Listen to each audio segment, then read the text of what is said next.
Hello दोस्तों, स्वागत है आपका हमारे यूट्यूब चैनल में। और इस वीडियो में हम उत्तराखंड एमसीक्यू करने वाले हैं। ये उत्तराखंड राज्य आधारित महत्वपूर्ण प्रश्नों की श्रृंखला है, जिसको हम चैप्टर वाइज अध्यायवार कंप्लीट कर रहे हैं। और आज का हमारा टॉपिक जो है वो है उत्तराखंड के हिमनद। ये इसका पार्ट फर्स्ट है, और जैसे ही पार्ट सेकंड होगा लिंक डिस्क्रिप्शन में होगा, वहाँ से जाकर के आप पार्ट सेकंड देख लेना।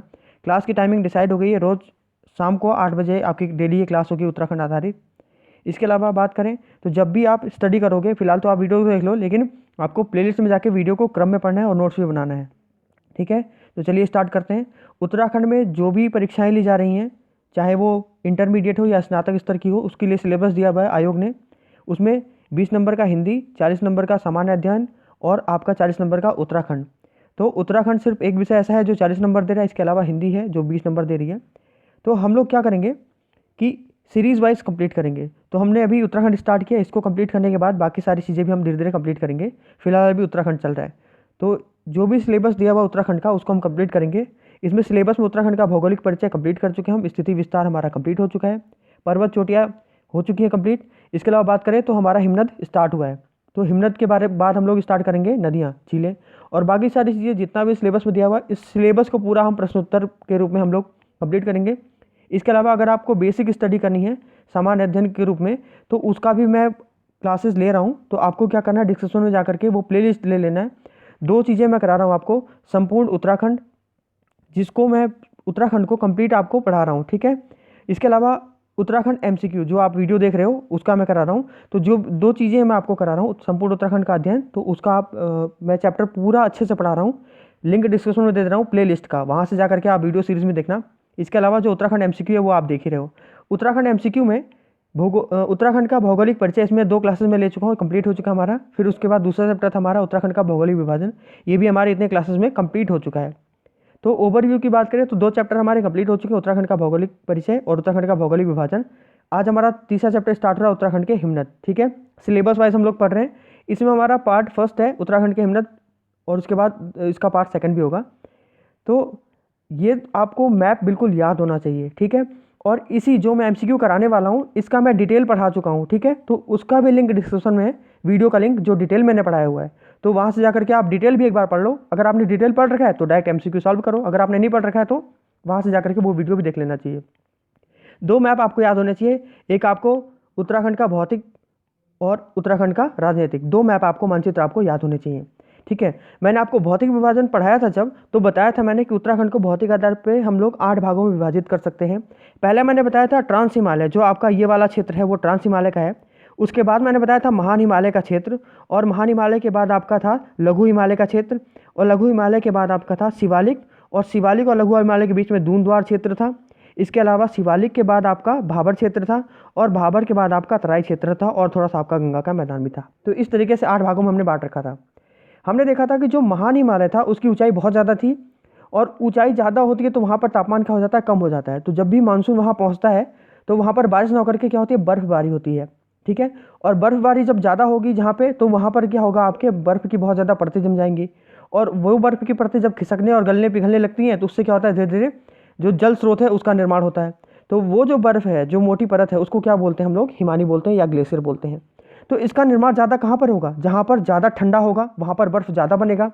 तो सबसे ऊंचाई वाले क्षेत्रों में सबसे ज़्यादा ठंडा होता है।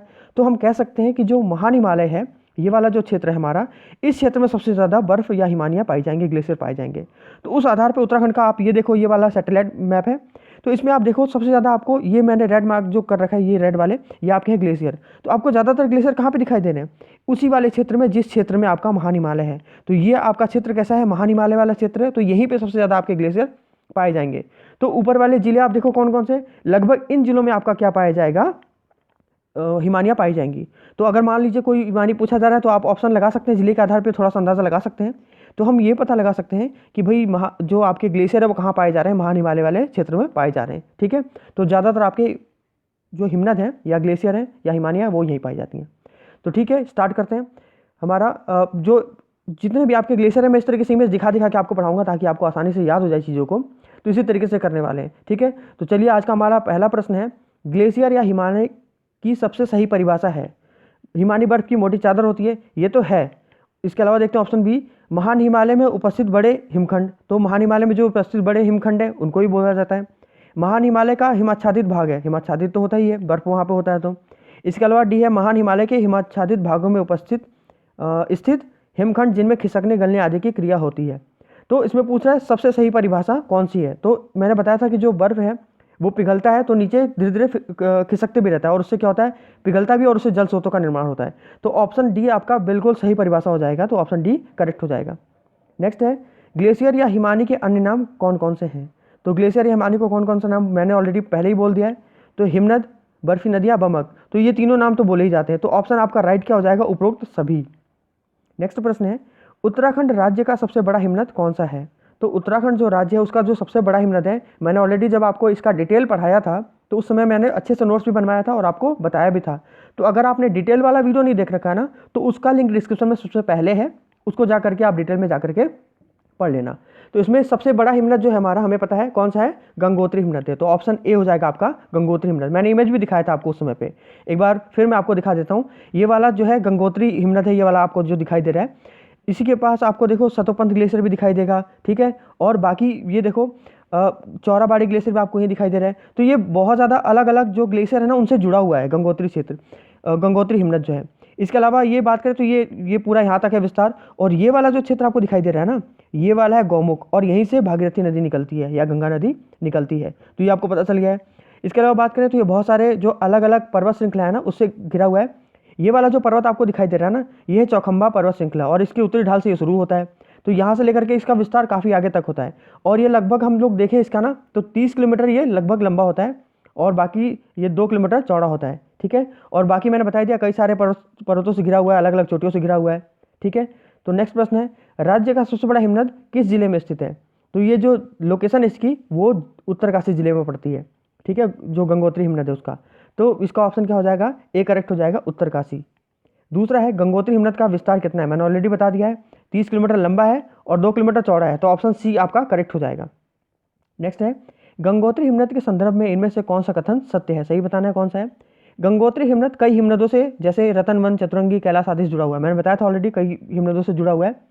गंगोत्री हिमनद के गौमुख नामक स्थान से भागीरथी नदी निकलती है, मैं ऑलरेडी बता दिया है मैंने। गंगोत्री हिमनद चौखंबा पर्वत श्रृंखला के उत्तरी ढाल से प्रारंभ होती है। तो मैंने तीनों ही बता ही दिया है, तो ये आपका तीनों करेक्ट है।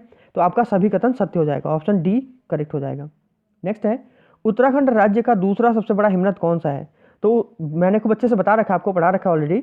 जो पिंडारी हिमनद है ना, यह आपका दूसरा सबसे बड़ा है। तो ऑप्शन बी करेक्ट हो जाएगा। राज्य का दूसरा सबसे बड़ा हिमनद कौन सा है, पिंडारी हिमनद है। नेक्स्ट है इसका मैं इमेज आपको दिखा दूं अगर, तो पिंडारी हिमनद इस तरीके से आपको दिखाई दे रहा है, और ये अलग अलग ये भी पर्वतों से घिरा हुआ है। जैसे आपको यहाँ पे दिखाई दे रहा होगा नंदा कोट दिखाई दे रहा है, नंदा देवी दिखाई दे रहा है। तो ऐसे ही अलग अलग शिखरों के मध्य ये स्थित है। और इसके अलावा बात करें तो यहाँ से जो पिंडारी ग्लेशियर है, यहाँ से पिंडर नदी निकलती है, ठीक है।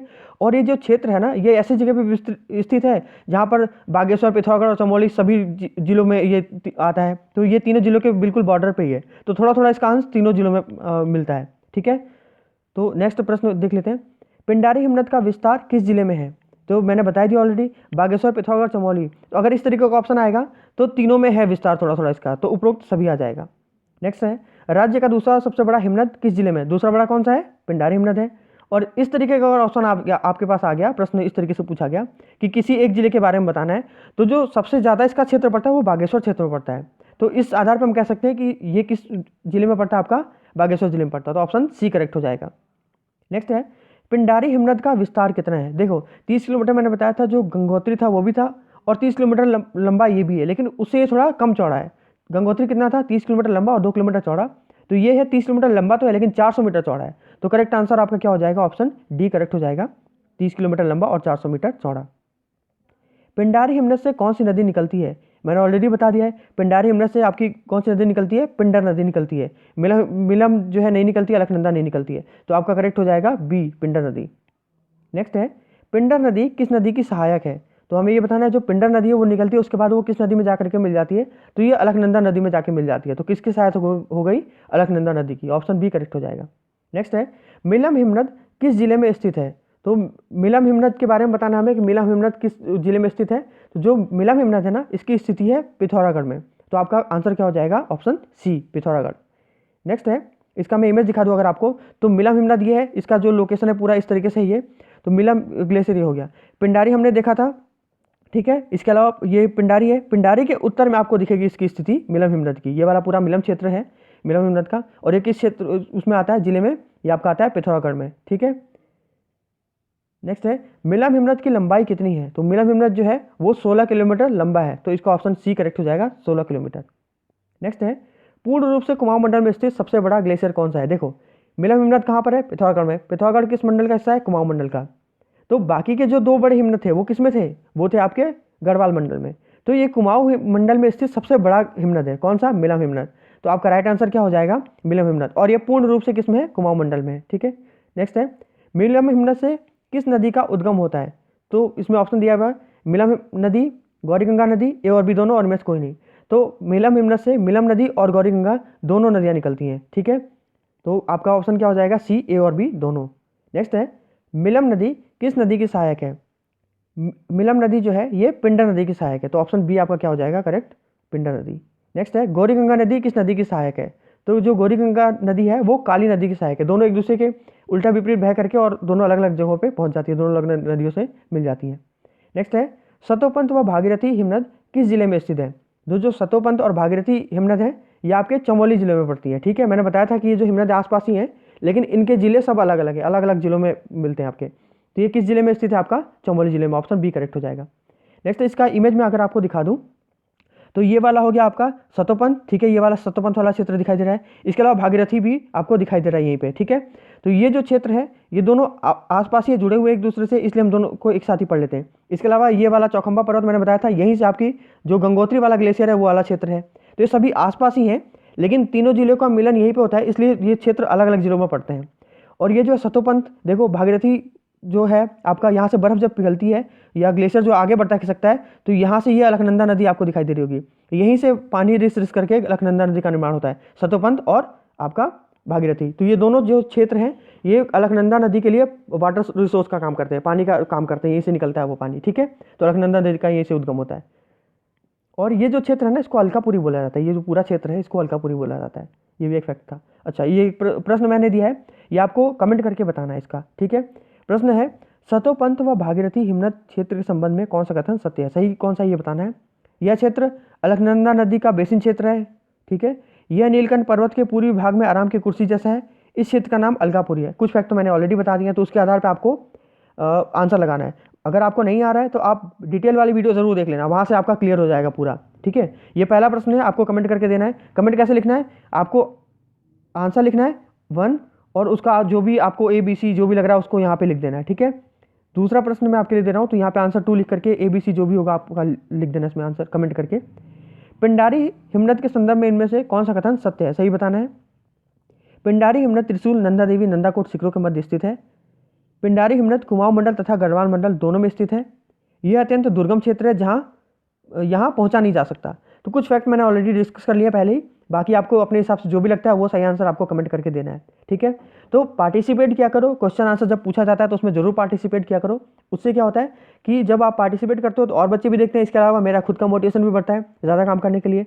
और आप जब कमेंट करते हो ना तो यकीन मानो अच्छा लगता है, और जब अच्छा लगता है तो इंसान और ज़्यादा काम करता है। तो आप जिस तरीके से जितना ज़्यादा प्रमोट करोगे उतना ज़्यादा मैं मेहनत करूँगा आप लोगों के लिए। तो थोड़ा सा चैनल को शेयर कर दिया करो, है ना, वीडियो को लाइक कर दिया करो, थोड़ा सा कमेंट कर दिया करो।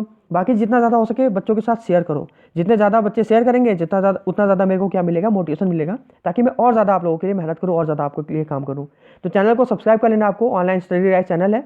और इसके अलावा इसमें उत्तराखंड के जितने भी एग्जाम्स के लिए पूरा कोर्स चलाया जा रहा है। तो उत्तराखंड अभी चल रहा है, इसके अलावा बाकी भी जो सब्जेक्ट है वो धीरे धीरे कंप्लीट किया जाएगा। 2 क्लासेस में ले रहा हूँ, मैंने ऑलरेडी बता दिया है। संपूर्ण उत्तराखंड इसका भी प्ले लिस्ट में है, और इसके अलावा उत्तराखंड MCQ वस्तुनिष्ठ प्रश्नों के लिए जो श्रृंखला है वो ऑलरेडी मैंने चला रखा है।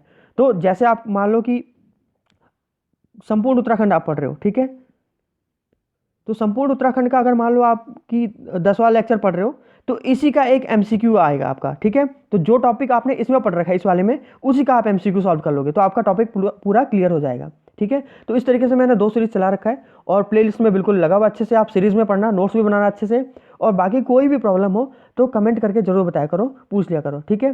तो मिलते हैं नेक्स्ट वीडियो में, तब तक के लिए धन्यवाद।